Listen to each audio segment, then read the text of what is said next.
पूछता है भारत। और मेरे साथ आज पूछता है भारत में एक बहुत ही खास मेहमान है। मेरे साथ विजय अग्रवाल जी हैं। विजय अग्रवाल जी एक बहुत वरिष्ठ और बहुत ही काबिल वकील तो हैं ही, वो मेहुल चोकसी के भी वकील हैं। विजय अग्रवाल जी, जब मैं आपसे बात करता हूं सर, तो आप एक इतने अच्छे लीगल ब्रेन है कि मुझे लगता है कि आप हर एक सवाल का पलट जवाब दे देंगे और मेरे पास उसका काउंटर नहीं होगा। लेकिन क्या यह सच है कि विजय अग्रवाल जी आपको सच में नहीं पता था कि मेहुल चोकसी कहां है, कैसे है, कौन सा दोस्त उन्हें ले गया या कौन सी दोस्त ले गई और हुआ क्या? तो विजय अग्रवाल जी सच सच बताइएगा ना प्लीज। पूछता है भारत, विजय अग्रवाल जी। पूछता है भारत, पूछता है ऐश्वर्या कपूर और जवाब देगा विजय अग्रवाल। सारे सवालों का जवाब देगा। अगर मेहुल चोकसी ने भारत छोड़ के भागना था, अगर मेहुल चोकसी ने एंटीगुआ छोड़ के भागना था बिना किसी को बताए, तो जैसे ही वो मिसिंग हुआ उसकी फैमिली ने इमीडिएटली कंप्लेंट क्यों लॉन्च की? अगर उसको एंटीगुआ छोड़ के खुद भागना था तो वो अपना पासपोर्ट जेब में रख के क्यों नहीं लेके गया? उसका पासपोर्ट उसके एंटीगुआ के घर पे पड़ा हुआ है। नंबर 2 बात हो गई। तीसरी बात, अगर वो अपनी किसी महिला मित्र के साथ गया तो वो महिला मित्र कहां है? वो तो उसकी अकम्प्लिस हो गई, तो उसको भी अरेस्ट किया जाना चाहिए था। अगर वो किसी याच में गया तो वो याच कहां है? ये अभी तक नहीं पता चला। याच में उसके साथ जो लोग थे, जो आपके चैनल पे दिखाया गया कि काफी टाइम से रह रहे थे डोमिनिका में, वो लोग कहां हैं? तो ये कुछ भी नहीं पता चला। तो ये देखिए, उसको एबडक्ट किया गया था। और जो अभी आपने बताया, कितना आपका अच्छा डीप होमवर्क था, डेप्थ में होमवर्क था कि डोमिनिका में सिटीजनशिप बाय इन्वेस्टमेंट है। हजूर आली, सिटीजनशिप बाय इन्वेस्टमेंट जो है वो एंटीगुआ में भी है, जो कि उसने ले रखी है। नंबर 1। तो जो 135 कंट्रियों की वीजा फ्री एंट्री है यूरोपियन नेशंस की, वो एंटीगुआ से भी है। तो ये सारी की सारी कैरेबियन कंट्रीज हैं ब्रदर। इसमें जो फैसिलिटीज डोमिनिका में मिलनी थी वो उसको ऑलरेडी एंटीगुआ में है। और एंटीगुआ में मैंने 2 स्टे ले रखे हैं, जो है सिटीजनशिप एक्ट की कॉन्स्टिट्यूशनलिटी चैलेंज करके और एक्स्ट्राडिशन एक्ट की कॉन्स्टिट्यूशनलिटी चेक करके। तो दोनों चीजों पे स्टे था। तो वो बेस्ट प्लेस, अगर मिस्टर मेहुल चोकसी के लिए पूरी दुनिया में सबसे लीगली सेफ जगह है तो वो है एंटीगुआ। तो वो एंटीगुआ से जाने का कोई कारण ही नहीं है। अब आपने ये सारी फोटोग्राफ देखी, तो एक बेसिक प्रिंसिपल है क्रिमिनल लॉ का, अगर कोई अपने आप को भी इंजरी करेगा तो अपने मुंह पे इंजरी नहीं करेगा। ये क्लियर सारे के सारे इलेक्ट्रिक शॉक्स की चीजें हैं। तो और कोई भी आदमी नहीं, बोट का पता नहीं चलता, पासपोर्ट है नहीं, जो लेडी थी वो है नहीं, तो कुछ भी नहीं है।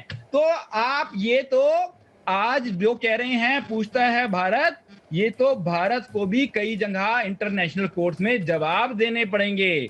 अब तो ये पूरा जो है इंटरनेशनल कम्युनिटी पूछती है। अपना दायरा बढ़ाइए ऐश्वर्या जी, थोड़े इंटरनेशनल भी बनिए। तो जो है ये तो पूरा का पूरा आज वर्ल्ड पूछता है, भारत के साथ साथ पूरा वर्ल्ड पूछता है ये कैसे पहुंच गया वहां पे बिना उसके। और वहां पे कुछ लोग जो भारतीय मूल के पहले से कैसे थे और कैसे उठा लिया। तो ये बहुत सारे सवाल हैं और ये धीरे धीरे सबके जवाब आने शुरू हो जाएंगे। और जब उसको संडे को उठा लिया गया, वो मंडे डोमिनिका पहुंच गया, तो पूरे संसार को ये बात बुधवार को क्यों बताई गई? भारत देश में 24 घंटे में आदमी को कोर्ट में पेश किया जाता है। डोमिनिका के कानून के हिसाब से 72 घंटे में पेश किया जाता है। 72 घंटे में भी पेश नहीं किया गया। तो ये बिल्कुल आपने सही कहा कि मैं आपका, वैसे मैं भी बता देता हूं, मैं भी आपका बहुत बड़ा फैन हूं ऐश्वर्या जी जो है। तो मैं ये बताऊं तो ये बहुत सारे सवाल हैं इसके अंदर, और ये पूरा संसार पूछ रहा है, सारी कंट्रीज पूछ रही हैं। तो हम भी इंटरनेशनल, लेकिन विजय अग्रवाल जी, जिस तरह से आपने इसको एक्सप्लेन किया, देखिए नहीं होना चाहिए। देखिए आप एक काबिल वकील हैं, मैं ये बात जानता हूं। आप मेहुल चोकसी को डिफेंड कर रहे हैं, ये बात ठीक है सर, आपका वो राइट है। लेकिन मैं ये समझना चाह रहा हूं विजय अग्रवाल जी, आप जो सजेस्ट कर रहे हैं वो ये कि इट वाज अ प्लान्ड, मतलब अबडक्शन। आप ये कह रहे हैं कि ये व्यक्ति जिसके ऊपर आरोप है, जिसको कहा जाता है भगोड़ा, जिसको कहा जाता है कि आदमी देश से भाग गए, और आपने खुद कहा कि एंटीगा एक ऐसा देश है जो कि ऐसे लोगों के लिए सबसे ज्यादा सेफ है, तो ये वहां भागे। फिर आप ये कह रहे हैं कि ये प्लान्ड अबडक्शन था, क्योंकि फिर एक खबर आई थी वो प्लेन की भी तस्वीरें थी। फिर वो आया कि वो वो प्लेन होते हुए दिल्ली से ही गया है, कतर से आया, दोहा आया, दिल्ली आया, फिर दिल्ली से गया वाया मैड्रिड। तो ये सारी चीजें मुझे आपको बताने की जरूरत नहीं, आपको पता है। तो विजय अग्रवाल जी, अगर इतना है, आप इतने काबिल वकील हैं, तो आप क्यों नहीं मेहुल चोकसी को बोलते कि आ जाओ हिंदुस्तान? क्योंकि आपने तो कहा है कि कुछ मतलब जो लीगल कोर्ट है वो चलेगा, तो क्यों नहीं वो आते हिंदुस्तान? क्यों नहीं वो कोर्ट के लीगल सिस्टम में अपना भरोसा दिखाते? विजय अग्रवाल जी, बहुत बहुत बहुत बहुत अच्छा सवाल आपने पूछा। मगर पहले तो मैं ये बता दें, ये ना लगे किसी को, आपके दर्शकों को, कि जो प्लेन मेहुल चोकसी का है उस प्लेन में ये बता दिया गया है डोमिनिका की तरफ से कि उसमें भारतीय अफसर गए हैं। मेहुल चोकसी नहीं गया है उसके अंदर। मेहुल चोकसी को तो याच पे उठा के पकड़ के ले जाया गया था वहां पर। तो वो जो प्लेन है जो देखा गया, हाँ, जो इंडिया से चला, बिल्कुल। वो अब ये बताया जा चुका है, वहां से खबरें आ चुकी हैं कि उसमें भारत देश के सरकारी अफसर वहां पे गए हैं उनको लाने के लिए। तो ताकि ये जो सारी की सारी प्लानिंग हुई थी उसका रिजल्ट लेने के लिए वो लोग वहां पर गए हैं, पहली बात। दूसरी बात, आपने कहा कि वो यहाँ क्यों नहीं आ जाता, इस पे हमने पहले से कोर्ट में एप्लीकेशन लगाई थी, ये अर्जी लगाई थी कि पहली बात तो ये भी मैं आपको बता दूं कि वो भारत में भगोड़ा घोषित नहीं हुआ है मेहुल चोकसी, और उस पर मैंने मुंबई हाईकोर्ट से स्टे लिया हुआ है, नंबर 1। नंबर 2, जब तक ये केस आया था उससे कई महीने पहले ही मेहुल चोकसी जी अपने इलाज के लिए, अपने हार्ट को ऑपरेशन कराने के लिए न्यूयॉर्क गए थे, वहां से एंटीगुआ गए। तो मुंबई हाई कोर्ट में भी हमारी एप्लीकेशन और पिटीशन पेंडिंग है कि उनको यहाँ पर कई तरह के अपने खतरे हैं। इस वजह से वो जो अपनी प्रोसीडिंग ज्वाइन करना चाहते हैं वो वीडियो कॉन्फ्रेंसिंग पे करना चाहते हैं। आज की डेट में तो वैसे भी सारी कोर्ट वीडियो कॉन्फ्रेंसिंग पे चल रही है, सारी गवाही एक्यूज विजय अग्रवाल के होते हुए खतरे एक्यूज हैं जिनको हम रिप्रेजेंट करते हैं, विजय वो अग्रवाल बाहर के हैं और वो होते हुए वीडियो खतरे हैं। कॉन्फ्रेंसिंग पे पेश हो रहे हैं। ये कौन सा खतरा है जो विजय अग्रवाल नहीं झेल सकते? विजय जी, आपके होते हुए कौन सा खतरा है मेहुल चोकसी को? आपने कहा कि वो भगोड़ा नहीं है, आपने कहा कि वो भगोड़ा नहीं है, तो आप हैं, तो आपके होते हुए फिर क्या है? आपने उसको भगोड़ा घोषित होने से रुकवा दिया, तो अब काय का खतरा है? क्यों नहीं वो आते? क्योंकि बहुत सवाल हैं जो लोग मेहुल चोकसी से पूछना चाहते हैं। कई लोग तो ये भी पूछते हैं विजय अग्रवाल जी कि क्या कोई पॉलिटिकल पेट्रोनेज है क्या मेहुल चोकसी को? क्या कोई ऐसे बड़े नाम है जो नहीं चाहते कि मेहुल चोकसी वापस आए? ये सारे सवाल हैं, क्योंकि कोई 1-2 रुपए की बात नहीं है, लाखों करोड़ों रुपए की बात है। बिल्कुल आपने ठीक कहा, करोड़ों रुपए की बात है। आपने बिल्कुल ठीक कहा कि काफी सारे सवाल हैं, और आपने बिल्कुल ठीक कहा मैं लीगल खतरे सारे संभाल सकता हूं। मैं बेचारा 1.5 पसली का पतला दुबला आदमी हूं, तो मैं जो फिजिकल खतरे हैं या जो और खतरे हैं वो नहीं संभाल सकता। आप ये देखिए, 2G के केस में भी 5-6 महीने में बेल हो गई, कोल स्कैम में कोई अरेस्ट ही नहीं हुआ।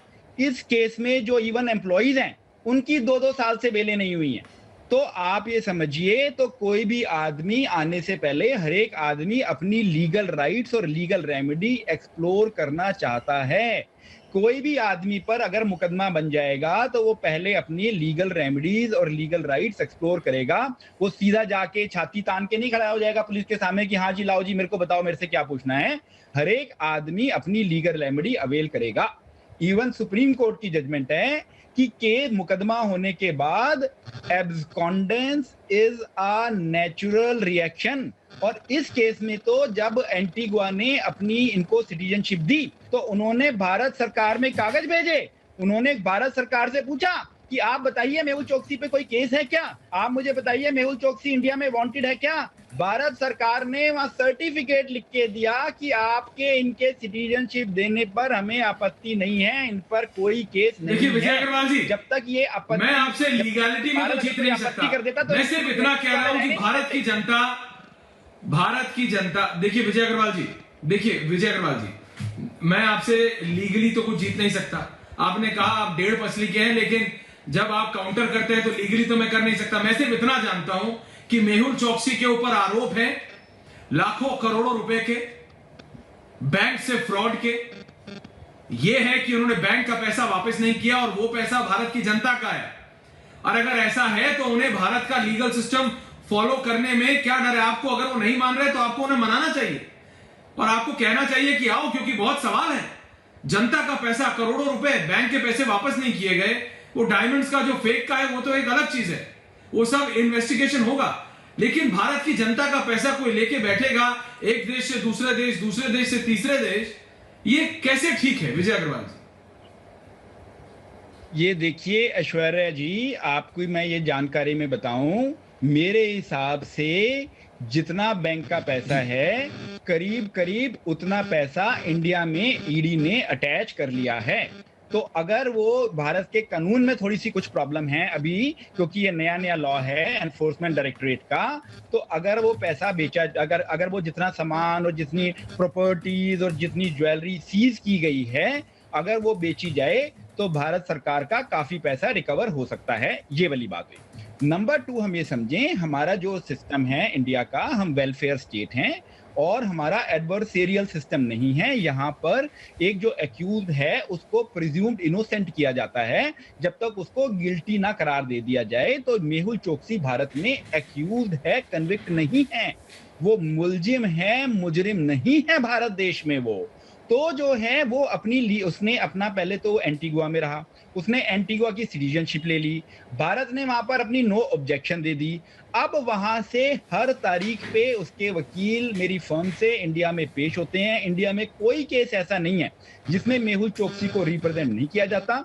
और बीच में मैंने कोर्ट में इवन ये एप्लीकेशन लगाई। तो फिर ये क्यों कहा जा रहा है विजय अग्रवाल जी कि भारत के अफसरों ने मारा, भारत के अफसरों ने अबडक्ट किया? ये जो महिला की तस्वीरें आई हैं सामने, मैं अपना सेंटेंस पूरा करूंगा पहले।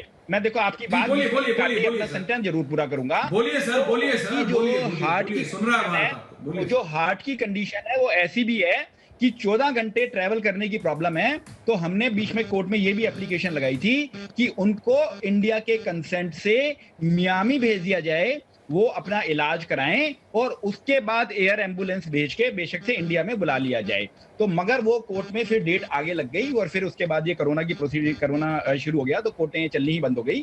तो नहीं तो ये वो पूरे के पूरे आंसर देगा। और जो है हम भी केस लेने से पहले पूरा स्टडी कर लेते हैं उसको। और मेरे हिसाब से अगर उस पर मेहुल चोकसी में भारत में केस चले और जब वो सारी चीजें देखी जाएं तो मेरे हिसाब से ये बिल्कुल बरी का केस है। जब मैंने 2G केस लिया था तब भी लोगों ने कहा था कि नहीं इसमें तो बहुत बड़ा घोटाला हो गया और बाद में बरी हो गई। नहीं, मैं सिर्फ आपसे इतना कह रहा हूं विजय अग्रवाल जी, नहीं क्या आप इसको एक्सेप्ट करेंगे? जब आदर्श हत्याकांड वाला केस हुआ था लोगों ने कहा बड़ा केस है, बाद में सब बरी हो गए। अभी तरुण तेजपाल ने लोगों ने कहा कि सबका बड़ा केस है, सब बरी हो गए। तो शुरू में हल्ला गुल्ला ज्यादा हो जाता है और बाद में निकलता है खोदा पहाड़ निकला चूहा। तो आप कह रहे हैं कि मेहुल चोकसी ने कुछ भी गलत नहीं किया विजय अग्रवाल जी? आप कह रहे हैं ये सब हो सारा पैसा यही, गलत नहीं किया, सारा पैसा यही, अगर ये रिकवर किया जाता सारा पैसा तो भारत की एक एक पाई। भारत में प्रॉब्लम ये है लीगल सिस्टम में कि बहुत सारी एजेंसीज आपस में आ जाती हैं। इधर से सीबीआई आ जाती है, उधर से इनकम टैक्स आ जाती है, उधर से एसएफआई आ जाता है, उधर से ईडी आ जाती है। ये सारी एजेंसीज में आपस में कोई कोऑर्डिनेशन नहीं है और जो फोकस है बस आदमी को बंद कर दें। जो पैसा है वो उसकी कोशिश नहीं की जाती। मैंने ये बहुत क्लोजली सारे केस स्टडी किए हैं। अगर विजय माल्या के केस में भी 80-90% पैसा निकल सकता था मगर नहीं कहा आदमी को बंद कर दो, बंद कर दो, बंद कर दो। मेहुल चोकसी के केस में भी पैसा निकल सकता था, नीरव मोदी के केस में भी पूरा पैसा सीज हुआ है। इसके अंदर सारे डायमंड सीज हुए हैं, सारी प्रॉपर्टी सीज हुई है, घर की हर बर्तन हर चीज तक सीज कर ली है इन्होंने। मगर अब उसको बेचा नहीं। अभी बीच में भी खबर आई कि जो घर सीज किया था उसमें से एक आखिरी सवाल मैं आपसे इससे पहले मैं आपको जाने दूं, क्या आपको इसकी जानकारी है कि ये महिला जो कि उनसे कुछ दिन पहले मिली थी और 23 मई के बाद उनको एक अपार्टमेंट में बुलाया गया था जहां से यह बात का एलिगेशन है कि उनको सीधा उस यॉट में ले जाया गया और जबरदस्ती ले जाया गया? क्या आपको इस बारे में जानकारी है और आप जानते हैं कि ये महिला कौन है? क्योंकि आपने कहा कि उस प्लेन में तो भारतीय अफसर गए थे, तो ये तो बताइए ना कि ये महिला कौन है? आप जानते हैं क्या विजय अग्रवाल जी? जी, जो मेरी जानकारी है उसके हिसाब से ये जो पूरा ऑपरेशन हुआ, ये महिला भी उस ऑपरेशन का पूरा हिस्सा थी। और पहले इनकी कॉलोनी में ये रही, वहां पर जान पहचान हुई, इनका घर आना जाना हुआ, पूरी फैमिली के साथ आना जाना हुआ और फिर ये वॉक पे जाने लगे। फिर इन्होंने अपना शिफ्ट कर लिया और फिर ये वहां जब एक बारी जब जिस दिन इनके किडनैपिंग हुई है उस दिन ये वहां वॉक पे मिले तो उन्होंने कहा कि उन्होंने घर में इनवाइट किया और वहां पर जो टीम के बाकी लोग बैठे हुए थे। नहीं तो ये महिला देखें, आप बताएं, वरना ये महिला अब तक क्यों नहीं पकड़ी जाती, या ये महिला का बयान क्यों नहीं लिया जाता इस बारे में। तो महिला वैनिश तो साफ, ये देखें, मेहुल चोकसी को पकड़ के बंद कर दिया जाता है, बाकी सारी चीजें जितनी थी वो सब वैनिश हो जाती है। भाई दो ही वर्जन हो सकते हैं, या तो मेहुल चोकसी खुद गया, अगर मेहुल चोकसी खुद गया तो ये सारे के सारे अकम्प्लिस इन क्राइम हो गए, और अगर किडनैप किया गया तो ये सारे के सारे एक्यूज हो गए। इन एनी केस सिर्फ मेहुल चोकसी पर ही सवाल दागे जा रहे हैं ऐश्वर्या जी, बाकी चीजों पर भी सवाल दागने चाहिए।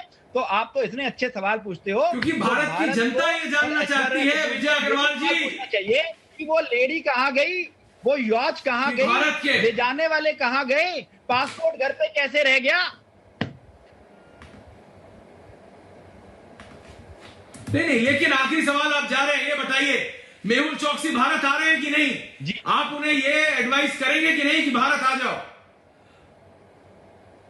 जी मैं तो देखें, जो लॉयर होता है वो क्लाइंट इंस्ट्रक्शंस पे चलता है। मैं लीगल पोजीशन आपको बता देता हूं कि डोमिनिका से उनको भारत किसी भी हालत में नहीं लाया जा सकता, क्योंकि जो भारत का सेक्शन 9 है सिटीजनशिप एक्ट का, वो ये कहता है जैसे ही वो एंटीगुआ के सिटीजन बन गए, भारत की उनकी नागरिकता समाप्त हो गई, और जो इंटरनेशनल कन्वेंशंस हैं उनके हिसाब से डोमिनिका के पास उनको एंटीगुआ भेजने के अलावा कोई चारा नहीं है। और मैं आपकी जानकारी में डाल दूं, एंटीगुआ के होम ऑफिस ने भी प्रेस रिलीज दे दिया है, उसमें उन्होंने लिख दिया है कि इस प्रोसीडिंग्स के बाद पर क्या हनी ट्रैप में फंसा है, भेजा जाएगा। पर तो भारत को अभी इंतजार क्या मेहुल चोकसी हनी ट्रैप में फंसे हैं?